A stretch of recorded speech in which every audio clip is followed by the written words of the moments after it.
কিছু কিছু অহংকারী লোভী শাশুড়ি আছে যারা সবসময় ডায়লগ মারে যে আমার তো কারো প্রয়োজন নাই, আমার ছেলেরও প্রয়োজন নাই, ছেলের বইয়েরও প্রয়োজন নাই, ভবিষ্যতে আমি কাজের লোক রাখবো, আমার মেয়েরা আমাকে শ্বশুর বাসা থেকে এসে দেখবে, আমার কারো সেবা যত্নের প্রয়োজন নাই। সবসময় মনে রাখবেন তারা কোনোদিনও বইয়ের সাথে ভালো ব্যবহার করে নাই। আর যে নিজে বইয়ের সাথে ভালো ব্যবহার করে না সে অন্তত বইয়ের থেকে ভালো সেবা যত্ন আশা কখনোই করবে না। এটা তো পাগলেও বুঝে। যাই হোক, তারপরে কথা হচ্ছে, দেখেন শাশুড়ি আম্মা, ইন ফিউচারে কাজের লোক যেন আপনার গলাটা টিপা না দিয়ে দেয় যখন আপনার শক্তি সামর্থ্য এত বল থাকবে না। তারপরে আসি তার আপনার মেয়েদের কথায়। আপনার মেয়েরা কি ভাবছেন শ্বশুর বাসা থেকে এসে আপনার সেবা করবে? ধ্যাস, আপনি এখনো সেই নাটক সিনেমার যুগেই আছেন। এই যে আমার বাপ মা যে অসুস্থ হয় আমি কি যারা তাদের সেবা করতে পারি?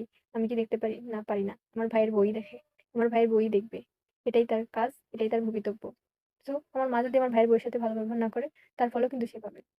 আর আপনার পরের ডায়লগে আসি। আমারে আল্লাহ দেখবে, অন্য কেউ না দেখলেও আমারে আল্লাহ দেখবে। এই যে শাশুড়ি আম্মা, আপনি যে জীবনে আমার সাথে ভালো ব্যবহার করেন নাই বা কি, কি করছেন সেগুলোও কিন্তু আল্লাহ দেখছে। সেই হিসাবেও কিন্তু আল্লাহ আপনাকে কড়ায় গন্ডায় বুঝায় দিবে। তো যখন ওই যে আপনি বিছানাগত হবেন, আল্লাহ মাফ করুক সেটা না হন। কিন্তু যদি কোনোদিন হয়ে যান, তখন আপনার কি হবে সেটা একবার ভাইবেন। আল্লাহ কিন্তু আপনারটাও দেখছে, আমারটাও দেখছে।